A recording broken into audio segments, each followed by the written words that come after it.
बिस्मिल्लाहिर्रहमानिर्रहीम अस्सलाम वालेकुम। इसारन का सलाम कबूल कीजिएगा। इसारन यूट्यूब चैनल फेसबुक पेज पे मैं आपको खुशामदीद कहता हूँ। आज हफ्ता है 8 अगस्त है, 24 सफ़र और 24 सावन है। हफ्ते का दिन है, वीकेंड है। और जिन लोगों की ज़िंदगी में वीकेंड आता है वो बड़े खुशकिस्मत होते हैं, क्योंकि वीकेंड उन लोगों को ही खुशी देता है जो काम करते हैं। मेरी दुआ है कि अल्लाह आपको इतना मसरूफ़ रखे कि जब आपकी ज़िंदगी में इस तरह के वीकेंड या छुट्टी आए तो आप उसे पूरी तरह इंजॉय करें। बड़े खुशकिस्मत लोग होते हैं जो मसरूफ़ होते हैं। पूछें उनसे जो वेले बैठे हुए ना, उनकी ज़िंदगी कितनी मुश्किल होती है। मेरी दुआ है अल्लाह ताला आपको ऐसे पॉजिटिव चीज़ों में इंगेज करे, मसरूफ़ करे कि जिसमें आप खुद भी खुशी महसूस करें। खुद काम जिन लोगों की ज़िंदगी में प्लेयर का सबब बनता है ना, वो बड़े खुशकिस्मत होते हैं जो काम करते हैं और अपनी मर्ज़ी का करते हैं और प्लेयर फ़ील करते हैं। जैसे मैं अपना काम करता हूँ, मैं बहुत एंजॉय करता हूँ। I love my work, I love journalism. मुझे सच बोलना, सच पे खड़े होना, सच के बाद फिर उसके साथ जो कॉम्प्लिकेशंस होती हैं उन्हें फेस करना अच्छा लगता है। मेरी दुआ है अल्लाह ताला आपको एक सच्ची, हकीकी, पुरमसरत, आसूदा, इत्मीनान बख्श ज़िंदगी अता फ़रमाए। आपको, आपके बच्चों को एक ऐसी खुशी दे जिसके ऊपर लोग रश करें, हसद ना करें। और अल्लाह ताला आपको हासिदों के हसद से और दुश्मनों के शर से भी महफूज रखे और साजिशों से भी महफूज रखे। मैंने बता दिया आज हफ्ता है, वीकेंड है और ज़रा ढीला ढाला सा दिन है। 2-3 चीज़ें बड़ी इंपॉर्टेंट है। नंबर 1 तो इमरान खान साहब का एक एक पैगाम जो है वो आया है। और ये पैगाम किसके ज़रिए आया है और कैसे ये आगे बढ़ रहा है, ये बड़ा इंपॉर्टेंट मैंने आज आपसे बात करनी है। दूसरी इंपॉर्टेंट चीज़ जो है वो ये है कि जो ये पंजाब हुकूमत ने 18 अरब रुपए रखे हैं अब सूबों के लिए, लेकिन अब ऊपर से जो जवाब आया वो ये कि सानू चक्कर देने की लोड़ कोई नहीं। ये जो आप हमें चक्कर दे रहे हैं ना सूबों के जी, अब हम बल्दियाती इंतखाबात कराएंगे, 18 अरब रुपये रख दिए सूबों के लिए, नहीं बल्दियाती इंतखाबात के लिए। ऊपर बैठे हुए लोगों ने उसे ऑल टुगेदर रिजेक्ट कर दिया है। और रिजेक्ट करने के बाद फिर एक मैसेज, तगड़ा मैसेज आया कि भाई सूबे ही बनने, सूबे ही बनने, सूबे ही बनने। और उसके लिए बाकायदा फरमाइशी प्रोग्राम शुरू हो गए हैं, डिबेट कराई जा रही हैं। कई यूनिवर्सिटीज़ में जो है उस पर सेमिनार हो रहा है। बिलावर यूनिवर्सिटी के अंदर राना मुनीर अहमद ख़ान साहब ने करवाया। और फिर यह कि मुख्तलिफ चैनल्स के ऊपर इस पर डिबेट हो रही है ताकि ज़रा एक दफ़ा खिचड़ी अच्छी तरह पक जाए। और पकने के बाद वो कहा यह गया है कि जनाब कुछ हो जाए, 6 महीने लग जाए, साल लग जाए, बनने सूबे ही हैं।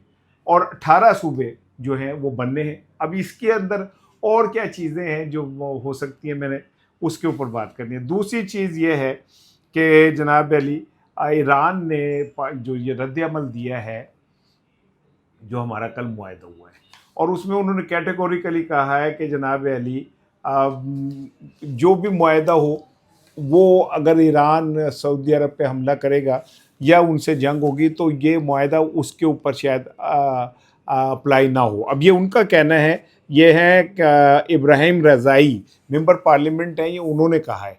अब मुझे नहीं पता कि ये कॉम्प्लिकेशंस जो हैं ये क्या होंगी। मैं तो मुसलसल एक ही सवाल उठा रहा हूँ कि भाई ठीक है, मुआहदा हो गया। मुआहदा होने के बाद जो मेरे सवाल है, फिर एक सवाल ये भी है कि क्या अगर अब हमारी सऊदी इंडिया से जंग होती है तो क्या सऊदी अरब और तुर्की हमारे साथ उसी तरह खड़े होंगे जैसे वो हमसे ही एक्सपेक्ट कर रहे हैं कि अगर अब सऊदी अरब पे हमला होगा तो हम उनके दिफा करेंगे। तो मेरा सवाल है, मैं अच्छा है, मैं समझना चाह रहा हूँ, मुझे इसके मुतालिक मैं चाहता हूँ कि मुझे इन्फॉर्मेशन हो, मैं ताकि कॉन्फिडेंस से बात कर सकूँ कि अगर अब इंडिया से हमारी जंग होती है तो क्या सऊदी अरब और तुर्की हमारे साथ इस जंग में हिस्सेदार होंगे या नहीं होंगे। क्योंकि अभी ये मुआहदा जो सऊदी अरब से दिफा का है ये तो 1967 से चल रहा है। तो अभी जब हमारी इंडिया से जंग हुई थी तो सऊदी अरब ने इसमें क्या कहते हैं, कहीं हमारे साथ नहीं खड़े हुए थे, बल्कि कई ट्रिलियन डॉलर की तो इन्वेस्टमेंट इंडिया के अंदर उनकी है। तो फिर क्या मैं इसका मतलब यही लूँ कि इस मुआहदे का मतलब सिंपल सिर्फ ये कि हमने हिफाजत करनी है उनकी, उन्होंने कुछ नहीं करना। उन्होंने क्या करना है मुझे नहीं पता। कि हम तो हमारा वज़ीर आज़म कहता है कि beggars can not be chooser, तो हम मुझे नहीं पता, लेकिन हम वी आर नॉट बेगर्स। हम हमारी उसका अंदाज़ा लगा लें अल्हम्दुलिल्लाह, क्या कहते हैं, हमारी खुशहाली का कि वज़ीर आज़म साहब अपने तैयारे में गए थे, फील्ड मार्शल साहब अपने तैयारे में गए थे और इसहाक डार साहब अपने तैयारे में गए थे। ये बात मुझे नहीं पता थी। ये बात कल मैं प्रोग्राम में बैठा था तो रज़ी दादा ने ये बात बताई। रज़ी उर रहमान रज़ी दादा ने मेरे साथ जो पब्लिक पे प्रोग्राम करते हैं, उन्होंने ये बताया कि हम इतने खुशहाल हो गए हैं कि हमारे तीनों काबरीन जो हैं वो अलग-अलग तैयारे में गए। हो सकता है सिक्योरिटी पॉइंट ऑफ व्यू से ऐसा हो, वैसे तो बेहतर ये था कि अगर तीनों इकट्ठे जाते तो एक पेज का तासुर भी ज़रा और मजबूत हो जाता, लेकिन हाँ समहाउ मेरा ख्याल है कि यार तो ये कि हमारे पास इजाफी तेल या ये है कि चूँकि तैयारे हैं तो हमें उससे इस्तेमाल भी कर लेना चाहिए। तो वैसे भी सऊदी अरब को और तुर्की को ये मैसेज भी जाना चाहिए कि हम खुशहाल मुल्क हैं, हमारे में हाँ हर शख्स अपना एक तैयारा लेके जा सकता है। दूसरी जानिब ये कि हमारे तो माशाल्लाह इतना आलम है कि 1200 करोड़ का तैयारा हम लेते हैं। अब यहाँ से मैं अब आपको बताऊँ हुआ क्या है, ये सिस्टम कोलैप्स किसने कराया है। बिलावल भुट्टो की ये बात मुझे बिल्कुल ठीक लग रही है। बिलावल भुट्टो कहते हैं कि ये जो सिस्टम कोलैप्स कराने की और हुकूमत जाने की और वो एक सफ़ा फटने की बात है, ये हम नहीं कर रहे, एंड खुद उन्होंने की थी। ने अब कैसे किए हैं अब मैं आपको बताऊँ। आपने एक माहौल बनाया है। माहौल क्या बनाया कि पहले 1200 करोड़ रुपए के तैयारे के ऊपर डिबेट शुरू हो गई कि 1200 करोड़ का तैयारा, फिर कितने करोड़ के उसके ऊपर उसके वो चार्जेस होते हैं जो वो रनवे पे खड़ा होता है, फिर उसके पायलट्स की तनख्वाहें लाखों करोड़ों के अंदर हैं, फिर उसकी मेंटेनेंस लाखों करोड़ों के ऊपर है। आपने एक चीज़ बना दी। वाउडा ने फिर कहा कि जनाब अन्नी जी गल नहीं की, इतनी बड़ी करप्शन हो रही है, एक खातून कर रही है कि जब वक्त आएगा तो फर्क होगी, ऐसे लगेगी कि मुन्नी काके उन्हें गोद ही लेती है। मैं आ रहा हूँ अभी कि सूबे कितने बनने हैं 18 और क्या क्या होने जा रहा है, क्या ऊपर बैठे हुए जो लोगों के दिमाग में प्लान है वो क्या है जिससे इनकी जान मुसीबत में फंसी हुई है। लेकिन पहले सुन ले, ये बात हो गई 1200 करोड़ के तैयारे की बात हो गई। फिर सुथरा पंजाब के अंदर करप्शन के लंबे चौड़े किस्से आ गए।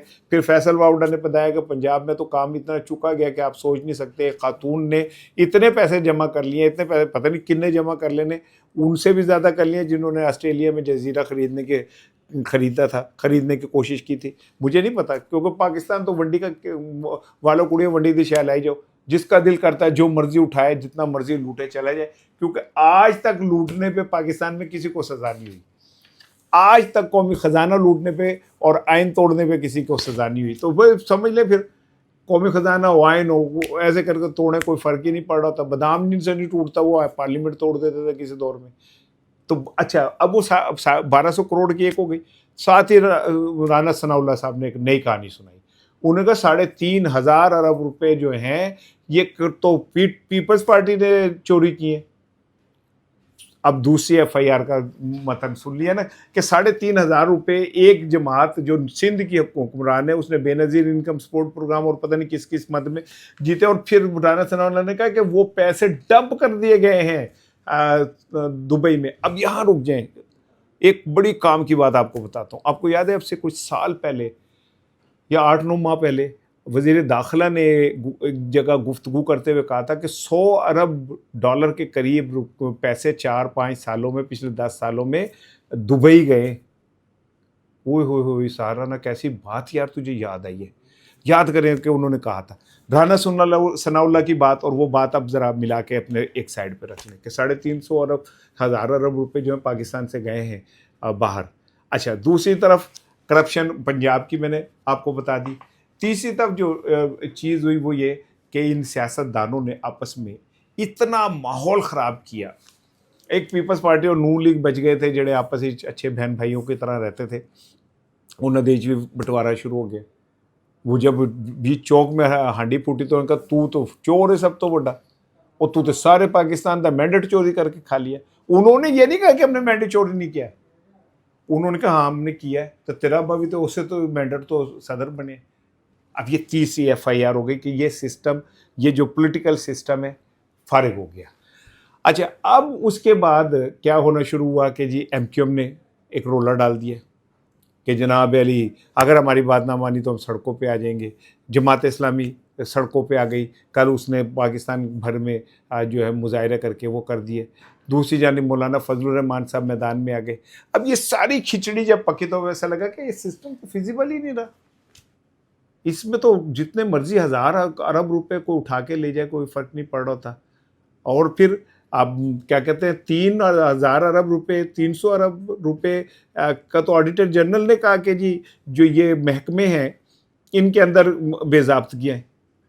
फिर इसी बात को यहीं रख के फिर वजीर दाखिला का जुमला सुन लें। वजीर दाखिला ने कहा जी तमाम महकमों के ना एक थर्ड पार्टी ऑडिट करा लेनी चाहिए, यानी वो वाली जो बात ऑडिटर जनरल की थी और ये मिला के आपको समझ आ गया कि ये लूट मार का जो निज़ाम है जिसमें अन्नी पाई हुई है, जिसके पास जितनी ताकत है उसने उतनी अन्नी पाई हुई है और इस मुल्क को लूट लूट के ऐसे नाखूनों से लूट लूट के ये अब आलम ये हो गया कि पाकिस्तान के पास कर्जों की अदायगी तो दूर की बात है, सूद की अदायगी के पैसे नहीं है। हम कभी चीन से कहते हैं पैजने पे है रोल ओवर कर दो, कभी हम सऊदी अरब से कहते हैं। अब एक माहौल बन गया। अब इस माहौल में क्या होना है? इस माहौल में पहले मुझे ऐसा लगता है सबसे पहले अगर किसी शख्स की छुट्टी होगी तो वो आसिफ जरदारी होंगे। मेरी तज्जिया है भाई, मेरे पास खबर शबर कोई नहीं है, मैं एक तज्जिया कर रहा हूँ कि उनकी सेहत भी ठीक नहीं है, काफ़ी दिनों से वो इस तरह एक्टिव भी नहीं है और हो सकता है कि आगाज़ ये हो कि आसिफ अली जरदारी की छुट्टी से आगाज़ हो। तज्जिया है मेरा भाई, मैं फिर बता रहा हूँ, मैं को ख़बर नहीं है ना ही मैं कोई दावा कर रहा हूँ, मेरा एक तज्जिया है। और हो सकता है उन्हें ये बता भी दिया गया हो और हो सकता है उन्हें ये भी कह दिया गया हो कि जो अगला सेटअप आएगा उसमें चाहे आप माइनस होंगे लेकिन आपके बिलावल को शायद कोई अच्छा अपॉर्चुनिटी उनकी सीवी पे मिल जाए और पीपल्स पार्टी को। लेकिन अब पीपल्स पार्टी के सांप के मुंह में छुछुंदर वाली बात है, निगलते हैं तब भी और थूकते हैं तब भी, क्योंकि जो मोहम्मद मालिक साहब ने बताया है वो कहते हैं, मालिक साहब जनाब अली भाई ये इसमें वो निकाल के देना, मेरा जो फोल्डर है यही है। अच्छा, मालिक साहब कहते हैं, मैं अब आपको पढ़ के सुनाता हूँ कि मोहम्मद मालिक साहब आपको माशाल्लाह आप बड़े नामवर एंकर हैं, अगर मैं ऐनक लगा लूँ तो मैं ऐसा लगता है कि मैं सेहतमंद मोहम्मद मालिक हूँ। वो कहते हैं मुल्क में 15 से 18 सूबे बनने जा रहे हैं, फैसला कर लिया गया है, बंदरगाह का इलाका वफाकी हुकूमत के मातहत आएगा, यानी कि कराची का एक पट्टी ग्वादर तक जो जाएगी वो वफाकी हुकूमत के मातहत आएगी। अब वफाकी हुकूमत कौन है ये मैं नहीं कह रहा, बस वफाकी हुकूमत के अंडर आ जाएगी। उन्होंने कहा अपने एक में कहा कि अब सर्वाइव नहीं करेगा, उन्होंने कहा जी छोटे सूबे होने चाहिए, मुल्क अब सर्वाइव नहीं करेगा। ये ऊपर वे जो बैठे हुए लोग हैं उन्होंने कहा जी 1200 करोड़ के तरह लिए जाते हैं, फिर ये होता है ये होता है। अब असल बात की तब मैं आता हूँ। अच्छा, मोहम्मद मालिक ने कहा कि लोकल गवर्नमेंट के निज़ाम में नहीं जाएगा। उन्होंने कहा ये जो ऊपर बैठे हुए लोग हैं ना, उन्होंने साफ कह दिया कि हमें ये चक्कर ना दें यार, लोकल गवर्नमेंट बनाएंगे, वही गवर्नमेंट आपकी होगी, उन्हीं लोगों को मुंतखब करा देंगे, सूबाई हुकूमत फ़ैसले करेगी कि जनाब अली इसका इंतखाबी तरीक़ेकार क्या होगा, वो जो काबीना बनेगी उनका वो कैसे अपने उसको मुंतखब करेंगे। ये सारे चक्करबाजियाँ हमसे ना करें, छोटे सूबे ही बनने हैं और फेडरल टेरिटरीज पोर्ट्स के करीब इनका दायरा वसी करने में बात सुन रहा हूँ। यानी कि जो विफाक का कंट्रोल है ना, जो अभी तो इस्लामाबाद पे ही है, अब मुख्तलिफ जगहों पे विफाक का कंट्रोल आ जाएगा। विफाक समझते हैं ना, विफाक जो मैं कह रहा हूँ, ग्वादर तक कराची की एक पट्टी जाएगी, फिर यहाँ से क्या नाम पंजाब से एक इलाका है वो जाएगा, केपी में केपी के उन्होंने तो बाकायदा कल करारदाद भी मंजूर किए। उन्हें बताया गया कि पसनी और कौन कौन से इलाके जो है मिला के एक सूबा बनाया जाएगा जो विफाक कंट्रोल करेगा, यानी हर जगह पे विफाक का कंट्रोल आ जाएगा। अच्छा जी, वस्ती पंजाब भी हो सकता है, पोर्ट्स साउथ पंजाब का सूबा बन सकता है, वस्ती पंजाब का सूबा बन सकता है, जनूबी पंजाब भी हो सकता है। इसी तरह पंजाब में साउथ वेस्ट नॉर्थ सूबे बन सकते हैं, सिंध में भी इसी तरह हो सकता है। लो जी, मैंने आपको खबर सुना दी कि जनाब ये मोहम्मद मालिक साहब का कहना है कि सूबे बनने ही बनने, पंजाब में नॉर्थ वेस्ट साउथ इस तरह करके, और हज़ारा और सराइकी और जनूबी पंजाब ये होगा, सिंध में भी मैंने आपको बता दिया। और खेल गया मुक गया, पैसा गया मुक, खेल गया मुक गया। जिसने जो पैसा कमाया है वो अब अपने पास संभाल के रखे, क्योंकि अब एहतसाब के नाम पे एक नया फेज़ शुरू होने जा रहा है। अच्छा जी, आज एक मुझे ट्वीट नज़र आई, बड़ी इम्पोर्टेंट ट्वीट थी।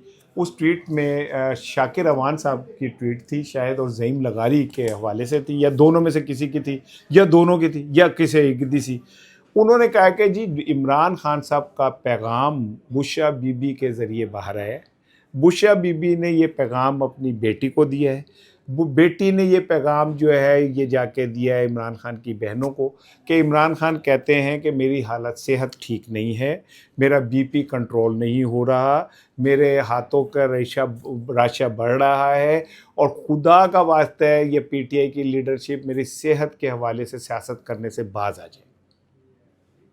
ये बहुत बड़ा मैसेज है जो एक अरसे बाद इमरान खान का जेल से बाहर आया है। अब इस बात को अगर सामने रखें तो इससे ज़्यादा दुख और तकलीफ़ की बात नहीं हो सकती कि वो इमरान खान जिस पर एक दुनिया कुर्बान होती है, आज वो अपनों के हाथों जेल के अंदर कितना बेबस हुआ है। उसने जिसके ऊपर भी तकिया किया उसने ही उसी पत्ते ने हवा दी उसे। उसने खट्टक को वज़ीर आला बनाया, उसने दगा दिया। उसने महमूद को वज़ीर आला बनाया, उसने दगा दिया। उसने गंडापुर को बनाया, गंडापुर के ऊपर ठप्पा लग गया। अब उसने इश्क़ इमरान में सुहेल आफरीदी को बनाया, सुहेल आफरीदी पे ठप्पा लग गया। जहांगीर तरीन, अलीम खान, वो क्या नाम है भाई उस आदमी का जिसका भी हम जिक्र कर रहे थे, ओन चौधरी जैसे। इमरान खान ने किस पे ट्रस्ट नहीं किया मुझे बताएं। और इमरान खान के साथ जो हुआ वो कोई ढकी छुपी बात है यार। आज वो जेल से ये कह रहा है कि मेरी सेहत पे सियासत ना करें, और ये इन जुमले के अंदर अब मैं इमरान की बेबसी तो नहीं कहूँगा। बेबस वो शख्स होता है जिसे नज़र आए कि अब मैं कुछ नहीं कर सकता। वो चाहे आज डील कर ले, वो चाहे तो आज बाहर जा सकता है। बेबस वो नहीं है। वो बेबस होता तो अब तक शिकस्त मान चुका होता। शिकस्त मानने को तैयार नहीं है, इसका मतलब ये कि वो बेबस नहीं है। उसे अपनी लीडरशिप पे बड़ा दुख है। यही खौफ इन लीडरशिप को है कि जदों इमरान खान बाहर आया उनने ला लेनी अपनी पेशावरी जुती और 99 पे जाके फिर भूल जाना उसने। ये इन लोगों को खौफ है, जिसकी वजह से मुझे ये लगता है कि ये चाहते ही नहीं कि इमरान खान साहब जो है ना वो किसी तरह बाहर आए और वो बाहर आके अपने मामलात को जो है ना वो संभाले। अच्छा जी, सेशन कोर्ट में आज अटॉर्नी जनरल के घर पे जो छापा मारा गया था पुलिस ने, उसमें जो 5 मुल्जिमान हैं जिनमें एक औरत भी शामिल है और सीरत तारिक उन खातून का पुलिस का नाम है, और 4 जो बाकी लोग हैं उनके को पुलिस को उन्होंने 12 अगस्त तक उनकी गिरफ्तारी से रोक दिया है। दूसरी जानिब यासिर शामी ने फिर एक छक्का मारा है। आपको याद है यासिर शामी वो सहाफ़ी था जिसने रज़ा डार वाले इशू के अंदर सारी गेम उल्टा दी थी, और वो एक ऐसी वीडियो सामने ले आया था जिस वीडियो के बाद इन लोगों के पास मुंह छुपाने को जगह नहीं मिल रही थी और इनकी गेम ही सारी उल्ट गई थी। ये कहते थे जी हमारी पुलिस ने जाकर ट्रेस किया और हमने यूं किया और राब्ते में थे। ये वो वीडियो ले आया उसमें जिसमें उसने दिखाया कि ये देखिए ये तो पुलिस ये तो गाड़ी में से छलांगे मार रही है गैर मुल्की ख़वातीन, और फिर ये फला जगह जाके रुकी हैं, फला जगह से हुआ। वो मैंने तब भी आपसे कहा था कि कोई तो है जो निज़ाम हस्ती चला रहा है, और आज वो अपने यासिर शामी ने एक वीडियो और दिखा दी है।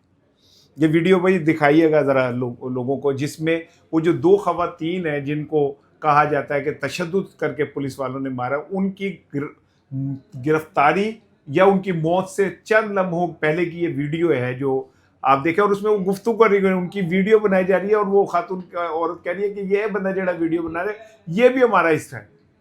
लेकिन अभी तक पोस्टमार्टम रिपोर्ट तो मेरा ख्याल आई कोई नहीं, और पोस्टमार्टम रिपोर्ट आएगी तो पता चलेगा कि कितना तशद्दुद हुआ और वो तशद्दुद से कैसे मनी।